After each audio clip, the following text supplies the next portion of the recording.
Olá, alunos do IFSU, Instituto Federal Sul-Rio-Grandense, Campus Pelotas. Bem-vindos à nossa disciplina de Matemática Discreta e Matemática Computacional. Neste vídeo, falaremos sobre sequências numéricas. Em uma sequência, cada elemento está associado a uma posição. Nós temos aqui posição 1, termo a índice 1, posição 2, a índice 2, posição 3, a índice 3, posição n, a índice n. Nós temos aí o primeiro, segundo, terceiro e o enésimo termo. Nós temos aqui uma representação. Esses reticências são os outros termos entre o terceiro termo e o terceiro e o termo a índice n. Se terminar no termo a índice n, nós temos uma sequência finita. Se posteriormente lá no final tivermos reticência, quer dizer que nós temos uma sequência infinita. Tá? Então, esse aqui é um exemplo de uma sequência infinita. Então, nós temos que cuidar bem a notação aqui indicial. Tá? Sempre aqui abaixo escrever o A e aqui o I representando o índice. Seria a posição. Primeira posição, segunda posição e assim por diante. Vamos ver aqui um exemplo. Uma sequência dos números naturais ímpares. Aqui no caso uma sequência infinita. Então os números 1, 3, 5, 7. E aqui nós temos o termo, seria o termo a índice n, tá? Representado por essa fórmula. 2 vezes n menos 1. Tá? Se tu pegar esse para cada n, né? N foi igual a 1. E jogar aqui, ó, tu vai montar os termos. Quando n igual a 1, 2 vezes 1, 2. 2 menos 1, 1. É o primeiro termo. Pega na segunda posição, quando n for 2. 2 vezes 2, 4. 4 menos 1, 3. Então, nós temos o próximo termo, 3. Quando n é 3, ou seja, na terceira posição, 2 vezes 3, 6. 6 menos 1, 5. Então, na terceira posição, a índice 3 aqui, nós temos o termo aí, que é 5, e assim por diante. Outro exemplo. Digamos que o termo geral seja menos 1 elevado a n. Veja que o menos 1 aqui está na base e o n no expoente. Menos 1 está elevado a n. Então, vamos construir os 4 primeiros termos. Ou seja, nas posições 1, 2, 3, 4. Então, eu vou ter os termos menos 1 elevado a 1, elevado a 2, elevado a 3 e elevado a 4. Então, percebe que nós temos o resultado seguinte. Quando menos 1 é elevado a expoente par, o resultado é 1 positivo. Quando menos 1 é elevado a expoente ímpar, então o resultado vai ser menos 1. Então, por isso que esses resultados oscilam aqui, entre menos 1 e 1. Então, é uma sequência do tipo oscilante. Nesse outro exemplo, o termo geral é um pouco mais complexo. Né? Então, eu tenho aquele termo que a gente havia estudado antes ó, menos 1 na n, que vai, na verdade, são sinais, né, entre menos 1 e 1. Menos 1 na n, vezes n, e depois eu somo com 2 vezes n. Então, eu quero também os 4 primeiros termos. Tá? Que aí, posteriormente, a gente monta a sequência tá? Dos resultados. Então, n igual a 1, 2, 3 e 4. Então, eu substituo nessa ordem aqui. Onde tiver n, eu coloco 1. 1, 1 e 1 e 1 aqui. Então, está destacado aqui em verde. Isso nessa primeira linha. Na segunda linha está destacado em vermelho. Posteriormente em verde. E a última aqui em vermelho. Então, n igual a 1, n igual a 2, n igual a 3, n igual a 4. E aí o resultado final. Menos 1 elevado a 1 é menos 1, mais 2, não, menos 1 mais 2, 1. E assim a gente faz as outras contas. Sempre cuidando do sinal. Cuidado quando nós tivermos esse sinal, que é o menos 1 elevado a expoente ímpar, que for menos 1. Senão muda totalmente o resultado. Veja que o resultado final da sequência também oscila, né? Ó, ele de 1 vai para 6, de 6 ele baixa para 3, depois aumenta para 12. Né? É uma sequência também que fica oscilando os valores. Outro exemplo. O termo geral é 1 sobre n. Veja que o n está no denominador, né? Tá? Então eu quero determinar os 5 primeiros termos. A índice 1 até o a índice 5. O que seria o a índice 1? Então eu jogo 1 aqui, ó, fica 1 sobre 1. Isso vai dar 1. N igual a 2. 1 sobre 2. N igual a 3, 1 sobre 3. E assim por diante. Então vai dar 1, meio, 1 terço, 1 quarto, 1 quinto. Se a gente colocar isso numa reta, né? Então o primeiro termo é 1, meio. Aqui nessa posição entre 0 e 1, né? Depois 1 terço, 1 quarto. Se a gente continuar essa sequência, tá? A gente vai perceber, veja que é um termo aí, ó, 1 sobre 100. Veja que esse termo está cada vez diminuindo. E cada vez mais aproximando de zero. A gente pode dizer o seguinte, que cada vez que o n cresce, o termo a índice n diminui e se aproxima de zero. Gozado que aproxima de zero, mas nunca vou chegar no zero, né? Então, a gente pode ter um termo bem próximo de zero aqui, ó, 1 sobre 100, 1 sobre 1000, 1 sobre 10.000, 1 sobre 1 bilhão, né? Cada vez próximo de zero, mas não é exatamente o zero. Outra sequência, a sequência de Fibonacci, tá? Uma sequência interessante que ela é amplamente divulgada e aplicada em linguagem de programação. Então, o pessoal aí que estuda a linguagem C, com certeza vai rever essa sequência, vai ter que aplicar essa sequência. Como é essa sequência? Os dois primeiros é igual a 1. Os dois primeiros termos. A índice 1 é 1 e o índice 2 é 1. Como é que forma os outros termos? Então a gente conhece os dois primeiros termos e a partir do terceiro termo a gente soma os dois termos anteriores. Então o terceiro termo, que é o índice 3, na terceira posição, esse termo vai ser a soma dos dois anteriores. O próximo termo também é a soma dos dois anteriores. O próximo termo, que aqui no caso 5, é a soma dos dois anteriores. O próximo termo, que é 8, é a soma dos dois anteriores, e assim por diante. Então, no caso aqui, para formar o próximo termo, eu somaria 13 com 21. Tá? E assim por diante. Então, essa é a chamada sequência de Fibonacci, onde conhecemos os dois primeiros termos, que é igual a 1, e o próximo termo é sempre a soma dos dois anteriores. Então, isso aí dá para se formar uma lei geral, né? Então, digamos que eu tenho numa posição a índice n, a posição anterior é a índice n menos 1, a posição anterior a essa, a índice n menos 2. Então, a índice n depende dos dois termos anteriores. Então, escrevemos a seguinte lei. A índice n é igual a índice n menos 1 mais a índice n menos 2. Lembra que essa sequência de Fibonacci, essa lei, ela vale a partir do terceiro termo, que a gente tem que conhecer os dois anteriores. Tá? Então, por isso que aqui, essa fórmula geral, ó, ela começa da posição terceira, né? Começa do n igual a 3, e assim por diante. Tá? Então, isso aí é uma sequência de Fibonacci, é uma sequência que depende de dois termos anteriores. Toda sequência que depende de um ou mais termos anteriores são denominadas relações de recorrência. Tá? Então, um outro exemplo de relação de recorrência, onde o termo índice n depende de três termos anteriores na posição n-1, n-2 e n-3. Então, para isso, eu preciso saber quem são os três primeiros termos. Então, foi dado o índice 1, o índice 2 e o índice 3. Tá? Eu quero determinar o índice 4 e o índice 5. Como é que eu determino o índice 4? Bom, eu jogo 4 aqui, ó, 4 no lugar de n. A índice 4, aqui vai ser 4 menos 1, 3, é o índice 3. 4 menos 2, 2, a índice 2. 4 menos 3, 1, a índice 1. E aí escrevemos assim, né? 3 a índice 3, mais 5 a índice 2, menos a índice 1. E aí substituímos. Quem é o índice 3? Menos 1. Quem é o índice 2? 4. Quem é o índice 1?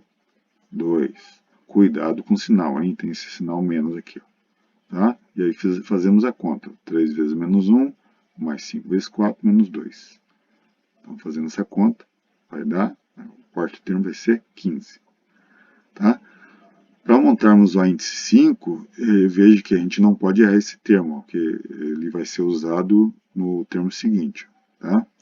Então, mesma coisa, a índice 5 jogamos o n igual a 5, que vai ser a índice 5, a índice 4, a índice 3 e a índice 2. Então vai ficar isso aí, ó.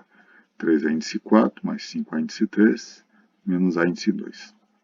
Substituímos o A índice 4 por 15, o A índice 3 por menos 1 e o A índice 2 por 4. Substituímos, fazemos a conta, e aí chegamos no 36. Então, isso podemos determinar outros termos, a índice 6, a índice 7, né? Aqui só foi pedido esses dois termos. Uma sequência muito divulgada, né, muito falada até no ensino médio, é a progressão aritmética. Como é que é montada essa sequência, né? Então, aqui ó, a gente tem um exemplo de uma PA, uma progressão aritmética, tá?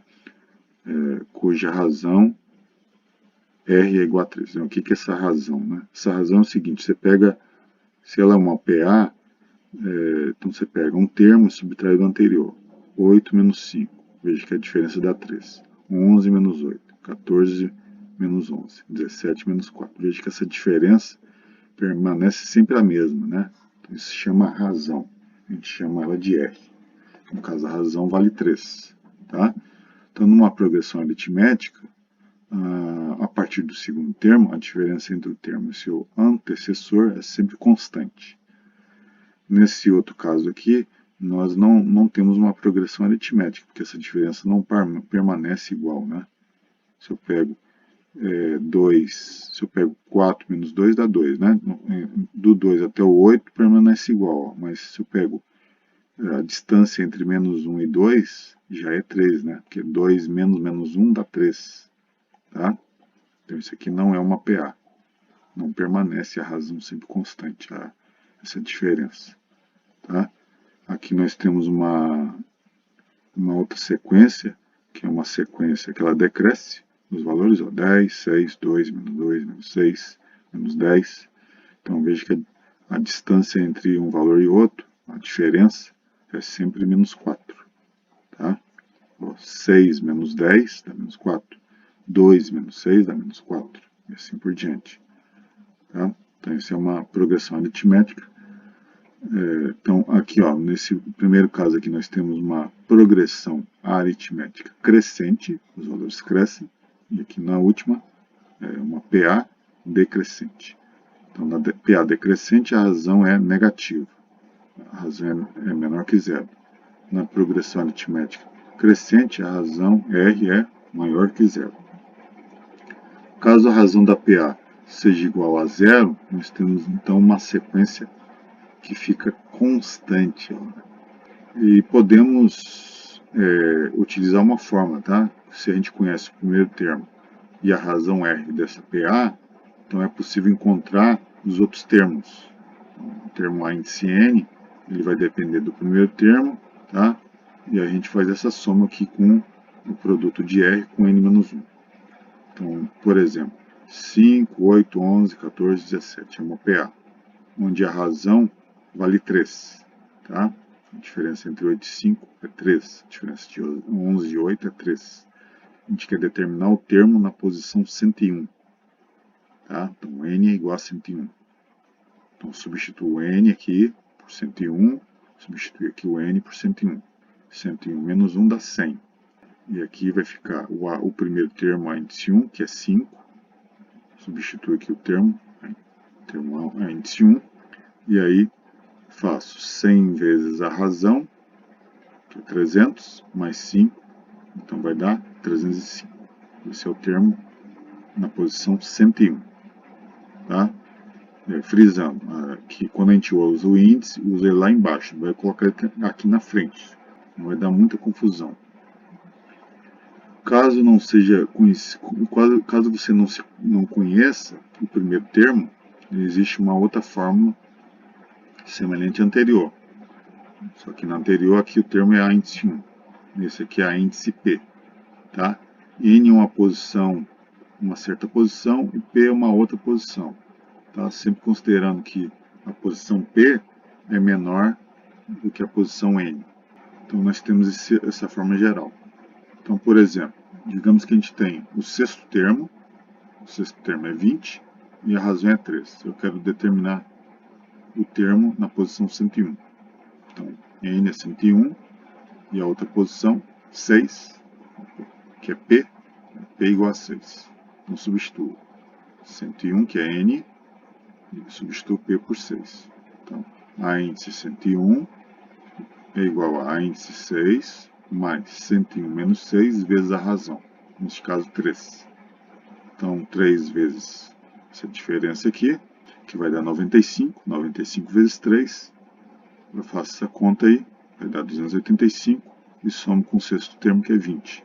Isso vai dar 305. Ok? Veja que nós temos aqui o resultado são iguais aqui, ó, porque eu peguei, na verdade, a mesma sequência, né? Tá? Esse aqui é o sexto termo, é 20. Tá? Se tu pegar aqui e calcular o sexto termo, ó, 1, 2, 3, 4, 5. Ó, o próximo termo, depois de 17, é 20. Tá? Então eu só reformulei a questão aqui. Por isso que acabou dando o mesmo resultado. O que é uma progressão geométrica? Uma progressão geométrica, se tu pega a partir do segundo termo, pega o termo e divide pelo anterior, vai ter uma constante. Por exemplo, 30 dividido por 10 dá 3. 90 dividido por 30 dá 3. Então você forma uma sequência chamada progressão geométrica, ou PG. Tá? E essa razão aí, essa constante, é chamada da razão da PG, simbolizada pela letra Q. Então, neste caso desse exemplo, a razão Q é 3. Neste outro exemplo, a razão já é negativa. Então, se a razão é menos 2, ó, 2 vezes menos 2 dá menos 4. Menos 4 vezes menos 2 dá 8. 8 vezes menos 2 dá menos 16. Menos 16 vezes menos 2 dá 32, e assim por diante. Veja que os valores ficam oscilando. Por que isso ocorre na PG? Fica oscilando aqui entre valores positivo e negativo. Porque a razão é menor que zero. Se a razão é maior que zero, não vai ficar oscilando os valores. Neste outro exemplo aqui, já temos uma PG decrescente.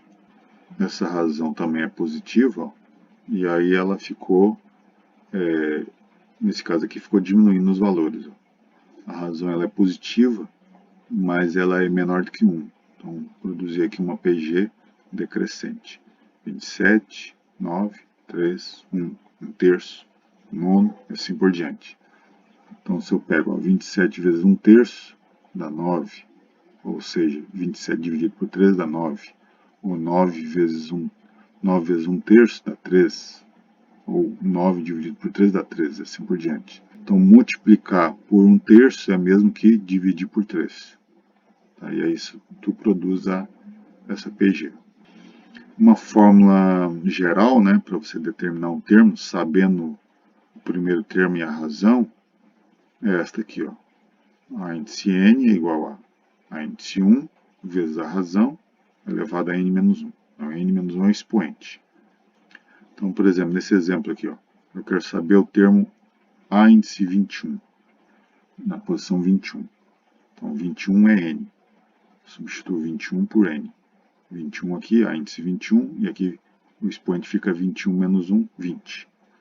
Então, eu tenho a razão, que é 1 terço, que é a mesma razão que a gente analisou anteriormente. O primeiro termo é 27, então é 27 vezes, entre parênteses aqui, 1 terço elevado a 20. Esse 27, na verdade, é 3 vezes 3 vezes 3, é por isso que eu escrevi 3 ao cubo. Isso vai facilitar na hora de fazer essa conta, porque eu vou ter a multiplicação de duas potências de bases iguais. A base aqui no caso é 3. E aí eu só faço a conta com os expoentes. Esse 1 terço virou 3 a menos 1. Então por isso que ficou 3 a menos 20.